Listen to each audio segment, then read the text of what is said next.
Ladies and gentlemen, the BJP has been governing this country for 12 years now.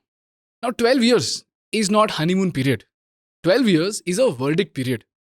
12 years is enough for the excuses to die and for real progress to show up. Now, there are two schools of thought. Now, the optimists believe that India under the BJP has taken the most revolutionary leaps in its history. Why? Because the airports have doubled, railways have been electrified, the poor have been insured, manufacturing is booming, highways are everywhere, toilets, houses, gas, bank accounts, all of them have been provided at a scale that no other country has been able to provide. Whereas on the other side, the pessimists believe that this revolution exists, but exists only in photographs.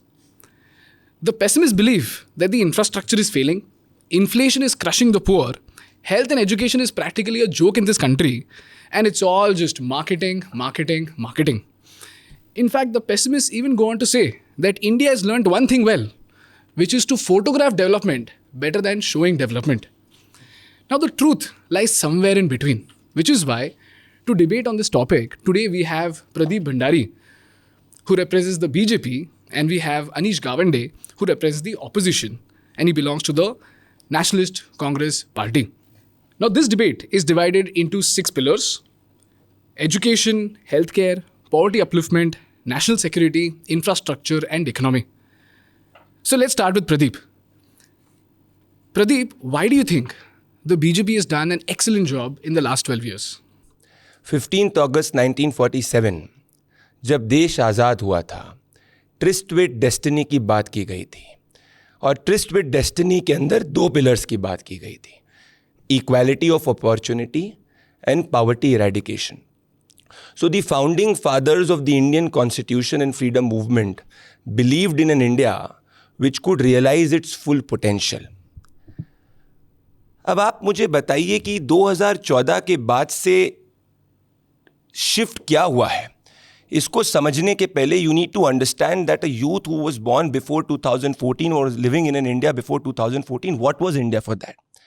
2014 के पहले the youth was looking at a news जहाँ पे भारत एक twin deficit से सफ़र कर रहा था.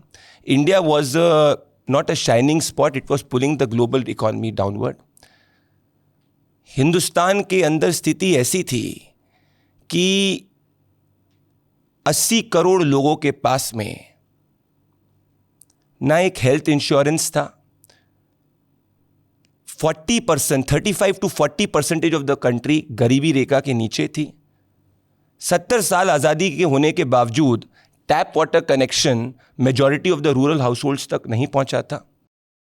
And an Indian जिसका कोई एंटाइटलमेंट नहीं है, a youth who did not have any entitlement, जिसका कोई फैमिली बैकग्राउंड नहीं है, he did not have the support system provided by the government to dream big. So there was no Indian dream before 2014. Because the Indian dream before 2014, कोई भी युवा अगर एक अपना बिजनेस चालू करता चाहता था तो उसको लाइसेंस राज से अंडरगो करना पड़ता था. He was straddled with news of corruption, double-digit inflation. So before 2014, the basic job and the tryst with destiny that the Indian forefathers envisioned of equality of opportunity and poverty eradication, despite every prime minister speaking about it, was not executed on the ground. Now, in this context, understand what has happened after 2014. अगर एक गरीब घर का बच्चा कहीं भी इस देश में जन्म लेता है, उसको पता है कि उसके छत पर, उसके घर के छत पर एक पक्का घर है, because the prime minister in this government has provided 4 crore households पक्का घर. उसको पता है कि उसके घर तक पक्की सड़क आ चुकी है, उसको पता है कि उसका बैंक अकाउंट खुला. Imagine a situation that 70 years people did not even have a bank account. And उसको ये भी पता है कि उसका हेल्थ इंश्योरेंस 5 लाख तक सरकार टेकन केयर कर रही है. So a youth who was born in this country from a poor household or a middle class family post 2014 did not wanted to worry कि भाई मेरी ज़रूरतों का ख्याल क्यों रखेगा, because the government took the care of the basic needs of the people. So this growth is not a jobless growth. This growth is about realization of aspiration, which has changed. And imagine in a scenario where the world is going through instability. No place in the world is going through an era of stability and security. This stability does not mean that the government is in stasis.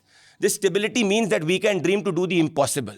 This is why Naxal terrorism has completely vanished and is only in 2 districts right now, which was the huge problem to this country. This is why that Article 370 was abrogated, because of its stone pelting in Jammu and Kashmir has come down, and a youth from Jammu and Kashmir is also coming into the Indian cricket team and dreaming big. So whether it is security, which is the fundamental job of the state, whether it is taking care of the poor, which is the fundamental job of the state, or whether it is providing that opportunities to the youth to dream big, which is the fundamental job of the state, the government of Narendra Modi in last 12 years has been able to do so. Beautiful. Anish? This is the opening statement that we saw in 2014, right? In 2014, India was sold a dream. Achhe Din was the nara that an entire generation of young Indians, me included, grew up on. Now, of course, when Prime Minister Modi got that historic mandate, I was a little upset. I was running an election campaign, but I was still hopeful of the future that lay ahead.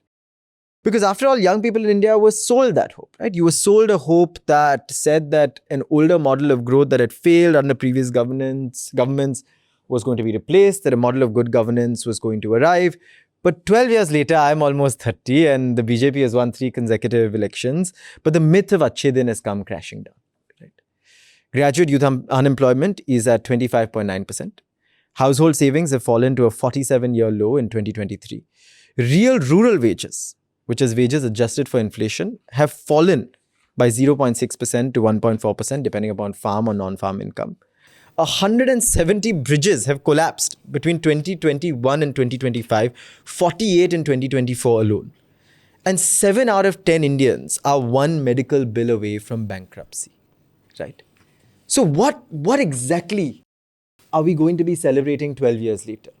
At a time when Manipur is still burning with 217 plus dead and 58,000 still displaced.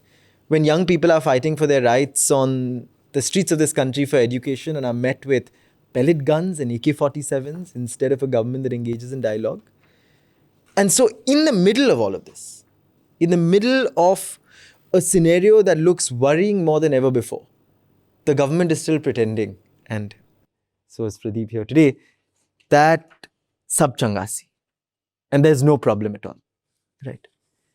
But Dilulu cannot be the Salulu, right? And I think you can change the baseline GDP year to make your GDP rate look better. You can delay the census, which even our colonial masters did not delay, and prevent real data from emerging. You can launch Startup India, Stand Up India, Sit Down India. But what you have launched in the middle of all of this is one flagship scheme that is hurting you more than anything else, which is Shut Up India. I will not claim that the BJP has not done anything for the country or that they've been a completely failed government. I will also not say that the government before this was perfect. But what I will say, however, is that the tragedy in all of this is that we are witnessing a government that has failed to listen. It is failing to listen to the students in Jantar Mantar. It is failing to listen to the Asha workers sitting in Azad Maidan. It is failing to listen in many ways to the farmers on the Singhu and Tikri border.